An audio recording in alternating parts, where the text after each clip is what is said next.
Hey, Minnesota Travel Guy here for Wednesday's Minnesota Travel Guy Speaks. Number 11. Can you believe it? 11 weeks already we've been doing this. So we're going to talk about four things again. We always talk about four things. I'm thinking about splitting them actually because these get long. You guys let me know in the comments below if I should split it up and do two 10-minute versions of Minnesota Travel Guy Speaks. I'm thinking about doing that because these do get long. So we're going to talk about what's up with me and Minnesota Travel Life. Bitcoin 101 Volume 2. We're going to do a quick little lesson on that. Of course, I have to give you my commercial because I'm a professional freelance marketer. So yeah, I'm going to sell you stuff. And then a little bit more about my story, my family story, my life story. So without further ado, let's get into it. So what's up with Minnesota Travel Guy? So, today I actually want to reach out to a business partner of mine who has been helping me get these videos out and get my SEO correct. If you don't know what SEO is, it's search engine optimization. He is a gentleman that lives in Pakistan. His name is AK Masum.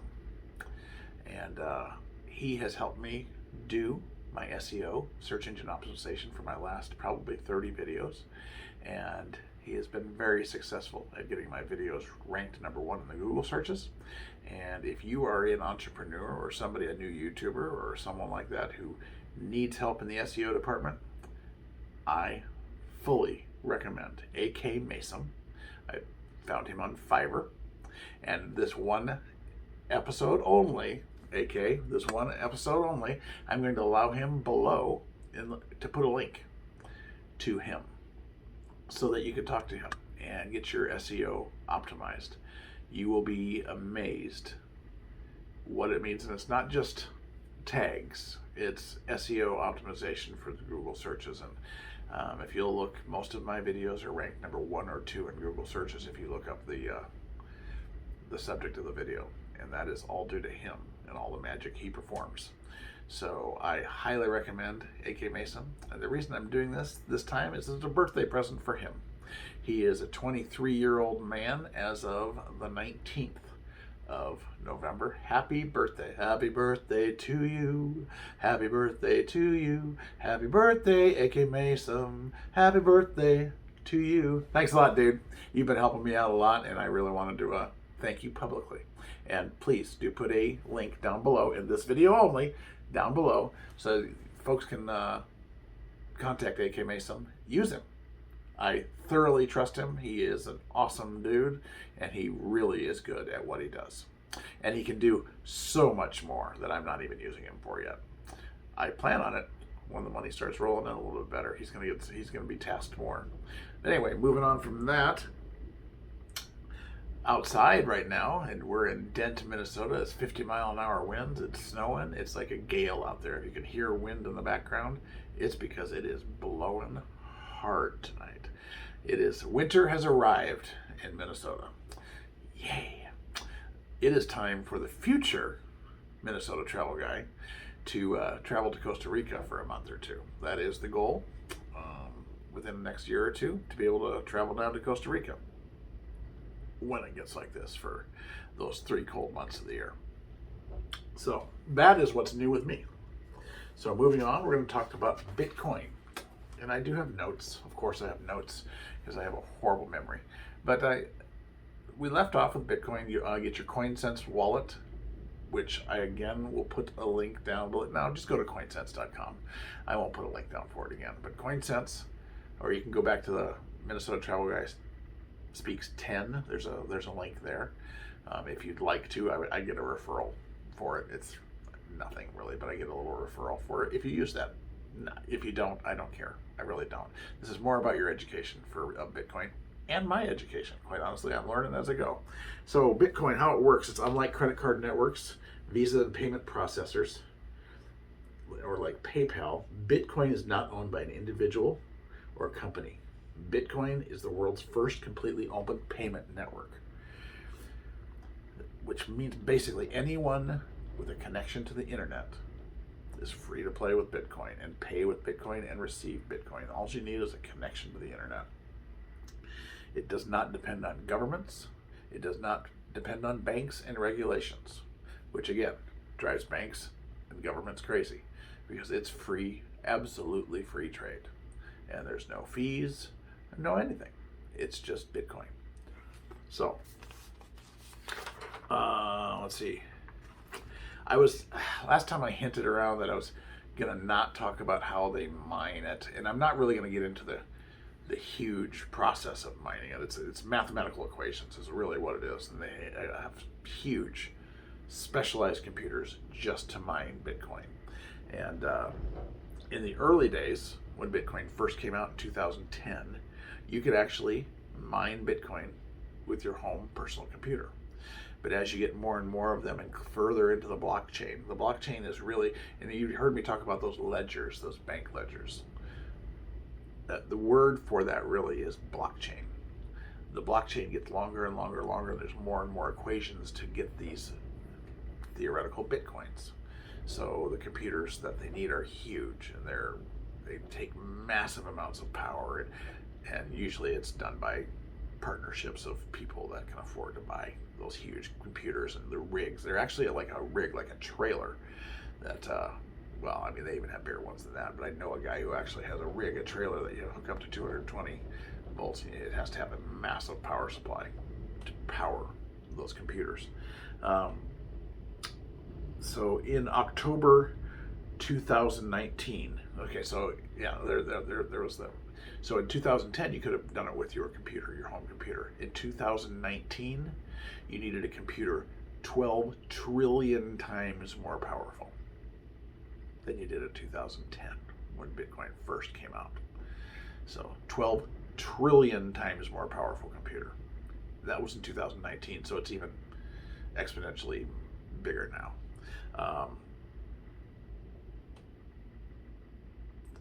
I believe what I have been told is the last Bitcoin they believe will be mined in 2024.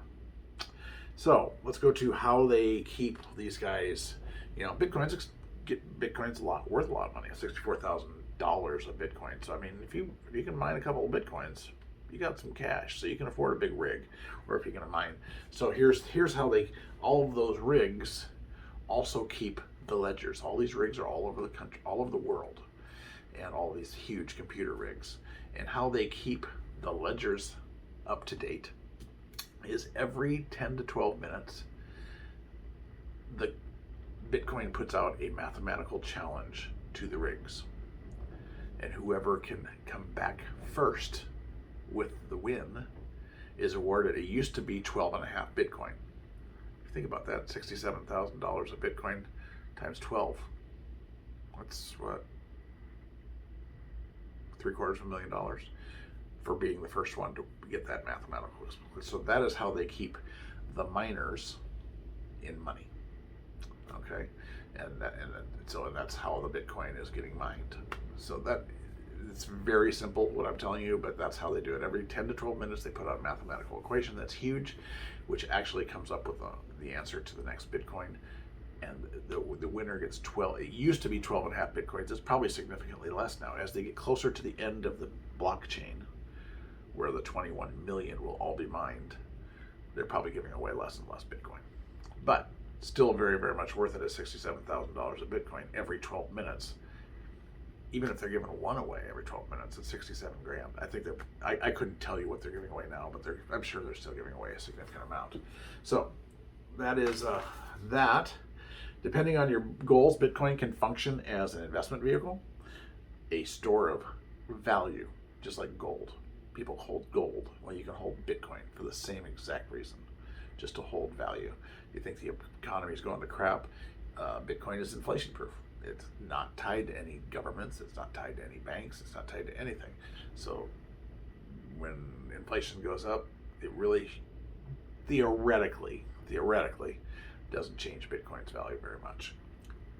It's a way to transfer value around the world. If I have a best friend in Tokyo and I need him to get $67,000, I can transfer him one Bitcoin, and it's almost instantaneous. He will have that Bitcoin.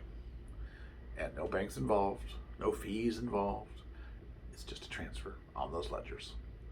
You Just have to have you have to have a Bitcoin wallet, which you get from CoinSense. Uh, yeah, yeah. And it's also just a way to really cool explore an emerging technology. So get your CoinSense wallet.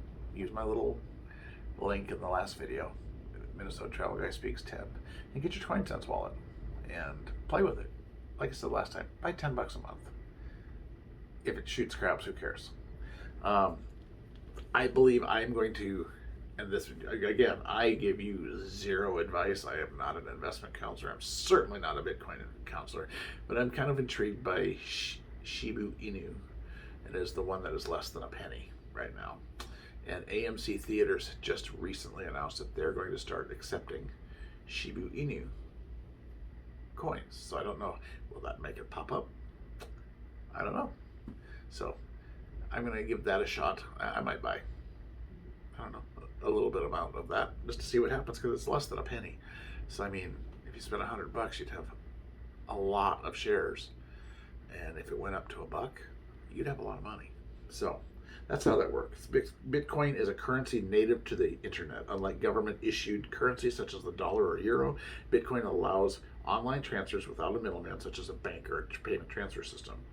The removal of these gatekeepers creates a whole range of new possibilities, including the potential for money to move around the globe, globally, internet, more quickly and cheaply, allowing individuals to have maximum control over their money.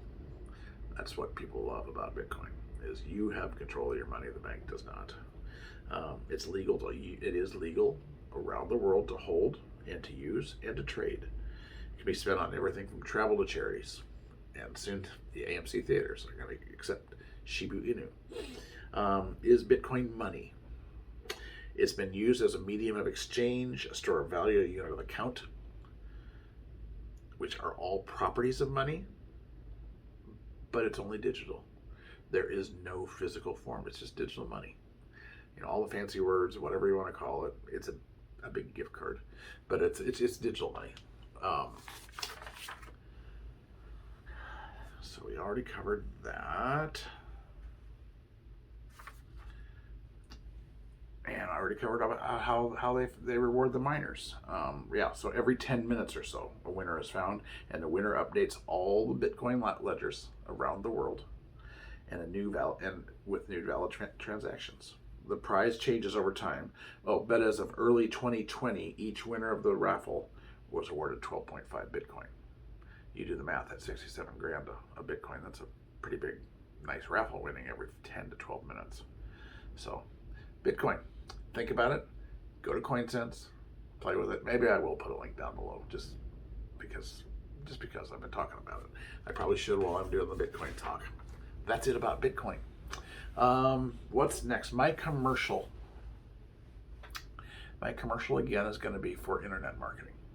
I am a professional freelance internet marketer. My vision for my business is twofold.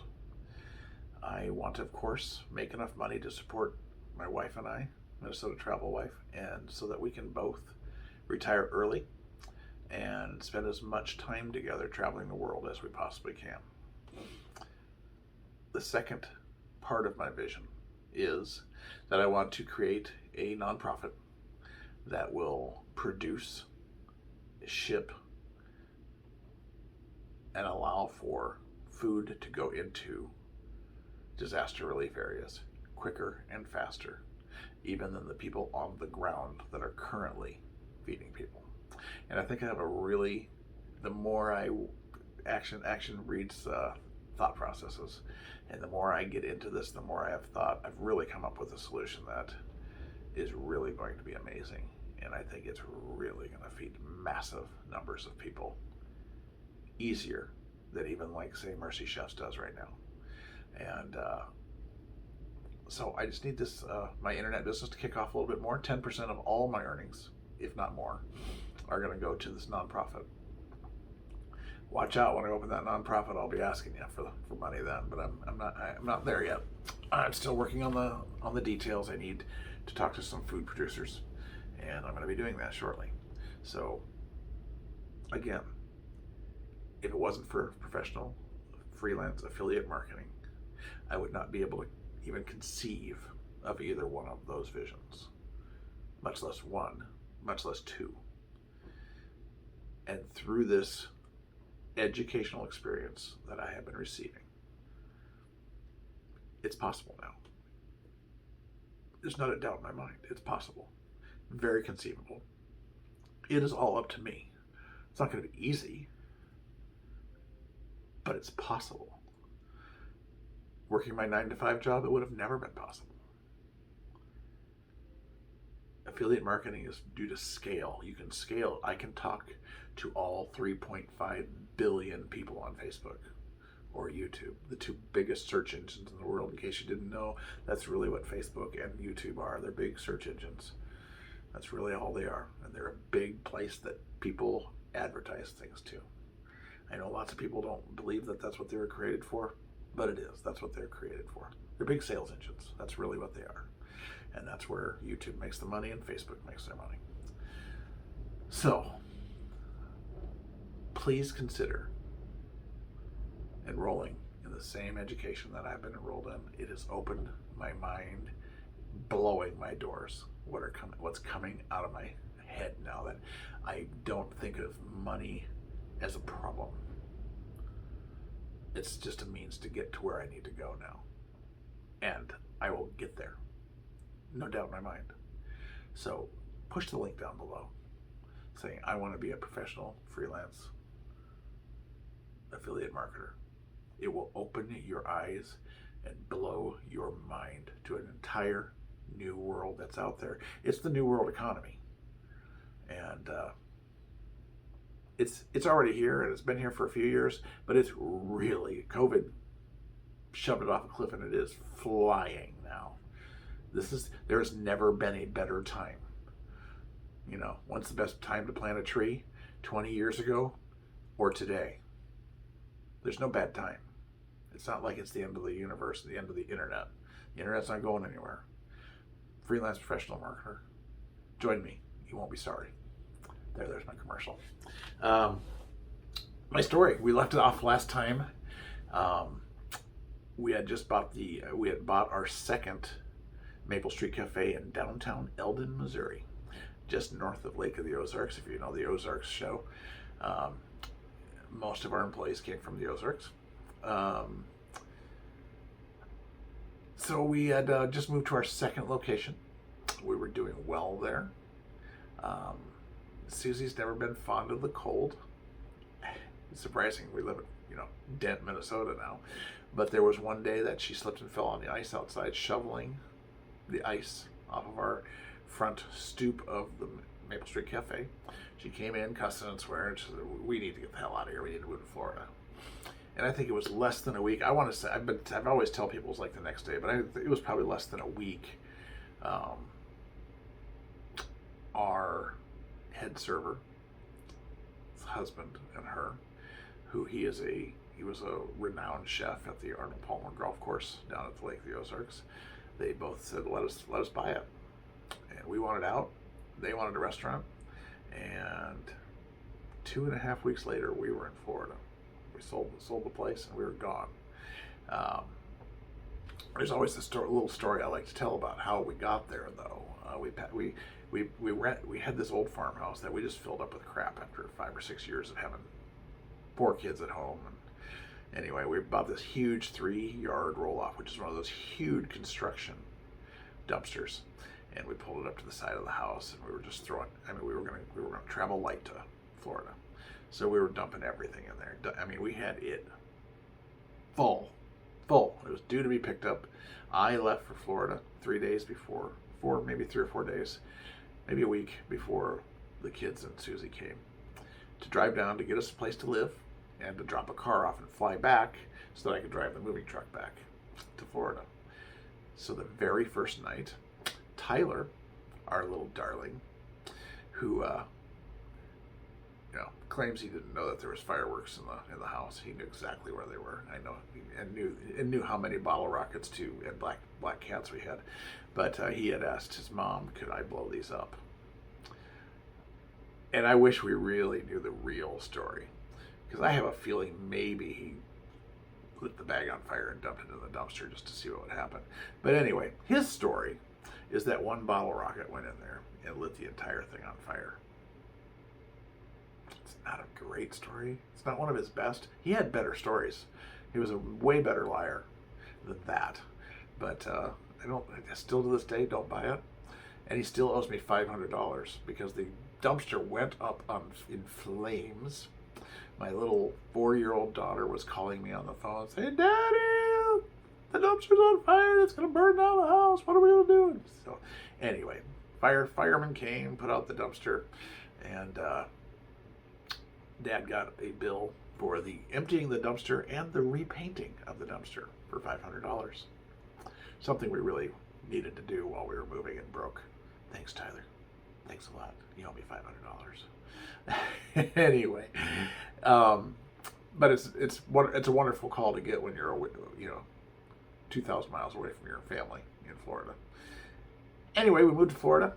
We got to Ocala, Florida, in the middle. I mean, right after the bubble burst, and I mean, the real estate bubble burst, and everybody was moving out of Florida on all the repossessed homes. We moved into a really nice house that was finished for next to nothing because they couldn't rent anything. Everybody abandoned Florida at that point in time. We lived in a neighborhood full of houses, half built, 3/4 built, fully built. It was and I don't know that we had 5 or 6 people within 5 miles of us that lived with it. I mean, it was very sparsely populated. Florida was not recovering. In fact, when I went down there for the week to get the house, I was talking with the realtor. He goes, "Why are you moving here? There's no jobs. There's no nothing." And I was like, "Oh shit." Called Susie. Probably the only time in my life I had a panic attack. I called Susie, Minnesota Travel Wife, that night. I go, "What the hell are we doing? There's no jobs down here. We're gonna starve to death." But we both talked on the phone that night, and we said, "You know what? We're going to do whatever the hell it takes to pay the bills." And we did. I mean, I cut meat at Publix for a while in the deli, and so did she, and I did it at Walmart for a while. We ended up back in the restaurant business, and we both ended up as managers of Bob Evans Restaurants in Ocala, Florida. Bob Evans is a chain all across the East Coast, a little bit into the Midwest, Ohio, and Cincinnati. You've probably seen their potatoes at Walmart and every grocery store. Bob Evans mashed potatoes. They really are the best mashed potatoes. There you go, Bob Evans, you got a plug. But we worked there for, gosh, I don't know, 3 or 4 years, 5 years maybe. We moved a couple different houses. Kids graduated. Both our second and our third oldest kids went off to the Army while we were in Florida. And our youngest started homeschooling while we were in Florida. And we had a pretty dang good life. We really did. I was sitting at Bob Evans one night, and a headhunter called me and said, "Hey, Ocala, Florida is getting a new chain of restaurants called First Watch. And they're looking for managers, general managers. And in fact, this one is open, but they're getting rid of their general manager." I was like, "What is a First Watch?" And so Susie and I both applied for the job. And to this day, she still thanks her lucky stars she didn't get it. But I beat her. Oh, yeah. I beat her. But anyway, I got the job. I was the general manager of First Watch Restaurant in Ocala, Florida. And it was a great, great restaurant gig. Open from 6 in the morning till 3 in the afternoon. You're home every night. I mean, you were busy, though. I mean, you were busy for 9 hours a day. You worked your butt off. They're very, very busy restaurants. And through that process, about 2 or 3 years into it, the ownership of First Watch, it was a franchise, they had a string of noodles and companies in Fargo, North Dakota, which was where I grew up from the time that I was 4 until I was 13. And I'd always told them, if it is a promotion, I got family up there, I'd probably go up there if it was a promotion. Well, one day, I could go into greater detail, but I won't. But one day, the phone rang after work. At work, I was sitting at the desk, and he said, "Were you sure about going to Fargo?" And I said, "Well, let me hear about the money." And anyway, they made us a deal we couldn't refuse, And I think probably within 2 months, we were on our way to Fargo, North Dakota. And that is where I'll drop off the story now. And we're right in about 24 minutes again. So anyway, folks, thanks for listening. Thanks for Bitcoining with me. Coin sense. And happy birthday, AK Masum from Fiverr, who is the best SEO guy in the world. Use him. And press subscribe. Last I looked, I think we're at like 670 subscriptions. It means we got 330 to go before Christmas. I think we're going to make it. I told you we were going to make it. I told you back in August I was going to get 1,000 subscriptions before Christmas. We're within 330 subscriptions. Please subscribe. Please get me to 1,000 subscriptions for my birthday, or for Christ's birthday, for Merry Christmas. So, hey, subscribe, share, and like these. Tell your friends about it. And above all, go out and be grateful at everything that you do.